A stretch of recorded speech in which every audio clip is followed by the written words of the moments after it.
Hello friends, welcome back to back from here.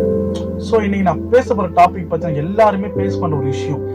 லைஃப்பில் வந்து இந்த விஷயத்தை தாண்டி நம்ம எங்கேயுமே போயிருக்க மாட்டோம். ஏன்னா இந்த விஷயத்தை அவமானம் சொல்லலாம். இந்த அவமானம் வந்து எங்கே நம்ம ரொம்ப ரொம்ப பேஸ் பண்ணுறோமோ அந்த இடத்துல நம்ம வளரணும்னு சொல்லலாம். இந்த அவமானம் வந்து படாத ஒரு பசங்க இருக்க முடியாது. நீங்களாக இருந்தாலும் சரி, நானாக இருந்தாலும் சரி. அவமானம் வந்து ரொம்ப ரொம்ப ரொம்ப நல்ல விஷயம் சொல்லலாம். ஏன்னா அடுத்த ஸ்டேஜ் நம்ம போகிறதுக்கு இதுதான் வழி வகிக்கும். ஸோ இந்த வேலேருந்து நம்ம எப்படி போக போகிறோம், அதுதான் இன்றைக்கி நம்ம பார்க்க போகிற கண்டென்ட். ஸோ வாங்க வீடியோக்குள்ளே போகலாம். இன்றைக்கி நம்ம பார்க்க போகிற டாபிக் அவமானம். ஸோ இந்த அவமானம் எங்கே படுவோம், யார்கிட்ட போடுவோம்? மோஸ்ட்லி ஒரு ஃப்ரெண்ட்ஸ் கிட்ட படுவீங்க, அதுக்கப்புறம் ஒரு கொலைக்கு, இல்லை ஆஃபீஸ் ஸ்டாஃப், ஸோ வேறு எங்கேயாவது வீட்டில். ஸோ இந்த அவமானப்படுறதுக்கு ஃபஸ்ட்டு நீங்கள் எப்படி அவமானப்படுவீங்கன்னு யோசிச்சிருக்கீங்களா? எதனாலனா உங்கள் வளர்ச்சி ஆகக்கூடாது, ஒரு விஷயம் நீங்கள் அச்சீவ் பண்ணக்கூடாதப்போ உங்கள் பின்னாடி ஒருத்தர் வந்து தள்ளுவான். அவன் தள்ளுறான்னு சொல்லி உனக்கு தெரியாது. அவன் உன் கையை பிடிச்சிருப்பான், ஆனால் அவன் உன்னை தள்ளிட்டு இருப்பான். ஸோ என்ன புரியலையா? நம்ம கூட சுற்றுற டாக்ஸிக் பீப்புள். டாக்ஸிக்னா என்ன? ரொம்ப பேசுகிறவங்களா? அப்படிலாம் இல்லை. ஸோ அவங்களுக்கு தேவையில்லாதெல்லாம் பேசுவாங்க. இப்போ என் கூட வருவாங்க, என் கூட சிரித்து பேசுவான், ரொம்ப ரொம்ப சிரித்து பேசுவான். எனக்கு அட்வைஸ் பண்ண இப்படி இருக்கணும் அப்படி இருக்கணும் ரொம்ப ரொம்ப சொல்லுவான். ஆனால் எனக்கு முதுகு பின்னாடி அவன் பேசுகிற விஷயம் இருக்கும் பார்த்தீங்களா, அவன்லாம் ஒரு ஆளே கிடையாது, இல்லை எங்கே உருப்பிட போகிறான், ஏதோ ஒரு இதுக்கு லக்கில் கிடச்சிது. ஸோ என்னோட வெற்றி என்னோட ஆர்டர்ல கிடைச்சது நான் நினச்சிருப்பேன், அதான் உண்மையும் கூட. ஆனால் அந்த பர்சன் அவங்களாம் ஃப்ளூக்கில் கிடைச்சதுங்க, அவன்லாம் ஒரு ஆளா?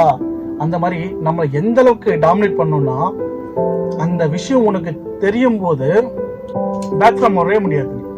ஏன்னா அந்த அளவுக்கு உடஞ்சிருவீங்க நீங்கள். ஸோ அந்த மாதிரி ரியலா இதெல்லாம் பேசுகிற ஆள் யாரு? இந்த ஆள் எங்கே இருப்பான்?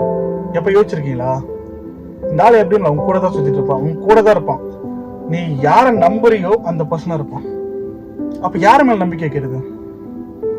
நமக்குன்னு உண்மையாக சோல்மேட் நிறைய பேர் இருப்பாங்க. சோல், ஒரு பியூர் லவ், அன்பு உள்ள பிரதர்ஸ் எல்லாம் இருப்பாங்க.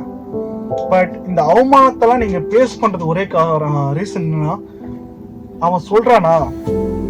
அப்போ உங்கள் மைண்டில் ஒரே விஷயம் மட்டும் நல்லா திங்க் பண்ணிக்கோங்க.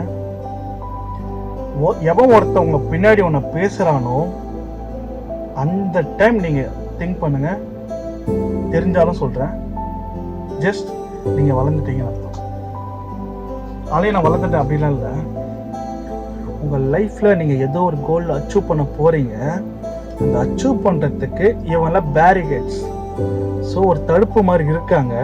அந்த தடுப்பை தாண்டி நீங்கள் போகிறதுக்கு இதெல்லாம் நீங்கள் பேஸ் பண்ணணும். திஸ் கால் அவமானம் சொல்லலாம். ஏன் இந்த அவமானம் மென்ஷன் பண்ணனா, அவள் வந்து நம்மளை பற்றி பேசும்போது அவ இருக்க மாட்டான், ஆனால் அந்த இடத்துல இருக்க பீப்புள்ஸ் நம்மளை பேஸ் பண்ணுவாங்க, நம்மளை பார்ப்பாங்க. அங்கே வந்து நம்ம பேசும்போது நம்மளை எப்படி ரியாக்ட் பண்ணுவோம்னா, அவனுக்கு தான் நம்மகிட்ட க்ளோஸாக பேச, இவங்களாம் நம்மகிட்ட க்ளோஸாக பேசணும் அவசியம் கிடையாது. அவங்க பாயிண்ட் ஆஃப் வியூ நம்ம தப்பு பண்ணுவாங்க. ஸோ வாட் எவர் அவங்க சொன்ன மாதிரி எந்த விஷயமா இருந்தாலும் அந்த விஷயம் வந்து இவங்க தாட்டில் பார்க்கும்போது, இவங்க கண்ணோட்டத்தில் பார்க்கும்போது நம்ம தப்பாக தான் தெரியும். நம்ம வந்து ரொம்ப அசிங்கமாக பார்ப்பாங்க. அந்த இடத்துல ஒரு சின்ன விஷயத்துக்கு நீங்கள் வந்து பேஸ் பண்ணலாம். எனக்கு இதே போல தான். என் கூட ட்ரெயினில் வந்து நிறைய பேர் வருவாங்க. ஸோ ட்ரெயினில் நிறைய பேர் வந்தாலும் என்கிட்ட எல்லாமே சிரிச்சு பேசுவாங்க. அந்த விஷயம் நான் வந்து அக்செப்ட் பண்ணிப்பேன். Include every one. யார் நியூவாக வந்தாலும் சரி, நான் பேசுவேன், எல்லாருமே என்கிட்ட சிரித்து பேசுவாங்க. But does not matter. It's a very important thing. நான் இல்லாதப்போ என்ன பேசுகிறாங்க, it's a listen careful. So அந்த வார்த்தையெல்லாம் வந்து எனக்கு அங்கே இருக்க சம்மந்தமாக ரொம்ப எனக்கு நான் நல்லா இருக்குன்னு நினைக்கிற ஒரு பீப்புள்ஸ்லாம் இருப்பாங்க. சே நாட் எப்படி சொல்கிறது, அவனை பற்றியெல்லாம் சொல்ல மாட்டாங்க. பட் அவங்களுக்கு கோவம், இப்படியெல்லாம் இருக்குது, நீ மாற்றிக்கணும்னு சொல்லுவாங்க. ஸோ நான் சொன்ன உண்மையாக soulmate is a toxic people. So both are same in same place, same location, same way. But what you say, அவங்க என்ன சொல்ல வராங்க? ஸோ இதில் நான் சொல்லும்போது எனக்கு என் பிரதர் சொல்லுவோம், நீ ரீச் ஆனது பிடிக்கலடா, நீ இப்படி பண்ணுற, நீ இதை அதை பிடிக்கல, அதனால் உன்னை டாமினேட் பண்ணுறாங்க, உன்னை மட்டும் பின் பண்ணுறாங்க. ஸோ பின் பண்ணி குத்தும்போது வந்து ரொம்ப வலிக்கும், அது ரொம்ப ஹர்ட்டிங்ஸாக இருக்கும். பட் அந்த ஹர்ட்டிங்ஸ்லேயும் நீங்கள் அங்கே போய் பேஸ் பண்ணும்போது, நீ என்ன பண்ண, நான் அங்கே தான் இருப்பேன் அப்படின்ற ஒரு வார்த்தை நீங்கள் ஸ்பேஸ் பண்ணிட்டு அதுவே ஆள் முன்னாடி நீங்கள் போயிட்டு நில்லுங்க. அதுக்கப்புறம் அந்த ஆளோட பேச பாருங்க. It's so embarrassing. அவங்களாம் அது வெக்கத்தில் என்ன பாட்ட தெரியாமல் லூசுத்தனமாக பண்ணிட்டு இருப்பாங்க. Sir reacting very very very not good. இன்னும் ரொம்ப இரிட்டேட்டிங். அவனுக்கே அந்த இடத்துல வந்து வெளியே போகணும்னு தோணும். திஸ் இஸ் அ அவமானம், இஸ் அ பேசிங். ஸோ அவமானம் பட்டாலும் சரி ஃபேஸ் பண்ண கற்றுக்குங்க. It's a lesson for your future லைஃப்பில் வந்து ஒரு லெசன் கண்டிப்பாக வேணும். அந்த லெசன் இதுவாக கூட இருக்கலாம். உனக்கு உன்னை ஒருத்தர் பின் பண்ணுறானா அவன் உன்னை ஜெயிச்சு காட்டு. என்னை பற்றி அவன் தப்பாக பேசினா எனக்கு பிரச்சனை இல்லை, பிகாஸ் நான் வளர்ந்துருக்கேன். என்னை பற்றி பேசினா ஸோ என்னை பற்றி பேசினா அவங்க 4 பேருக்கு முன்னாடி பேசுகிறான், 4 பேருக்கு 40 பேர் பேசுவாங்க, அவன் ஃபேமிலிக்கு பேசுவோம். ஸோ ஒரு 400 பேருக்கு என்னை பற்றி தெரிஞ்சிருக்கு. ஸோ பிகம் ஒரு என்டர்டெய்னராக மாறலாம். வாட் எவர் இட்ஸ் ஐ ஆம் செலிபிரிட்டி. பிகாஸ் அந்த டாக்ஸிக்காக நம்ம வளர முடியும். பட் அதை நம்ம எடுத்துக்கிற மைண்ட் செட்டை பொறுத்து இருக்கு. நம்ம போயிட்டு அவங்களுக்கு சண்டை போட்டு அடிச்சல ஒரு லாபமும் கிடையாது. It's not use for zero that வை.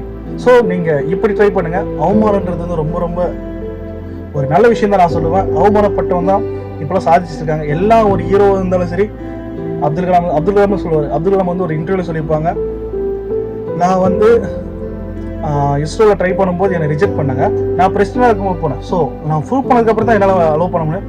அந்த மாதிரி தான் ரிஜெக்ஷன் எல்லா லைஃப்பில் இருக்கும். அதுலேருந்து மூவ் ஆனது தான் லைஃப். ஸோ இது வந்து ஜஸ்ட் நான் வந்து லேர்ன் பண்ணிட்டு இருக்க ஒரு விஷயம். இப்போ நான் லேர்ன் பண்ணிட்டு இருக்கேன். பிகாஸ் நான் எவ்ரிடே எவ்ரி செகண்ட் அவமானப்பட்டுட்டு தான் இருக்கேன். ஸோ அதுலேருந்து நான் வெளியே வந்துட்டு தான் ரீசன். இது என்னோட மைண்ட் செட். ஸோ இதை தான் உங்களுக்கு நான் ஷேர் பண்ணுறேன். பிடிச்சா லைக் பண்ணுங்கள், கமெண்ட் பண்ணுங்கள், மறக்காமல் நம்ம சேனலை சப்ஸ்கிரைப் பண்ணுங்கள். தேங்க்யூ.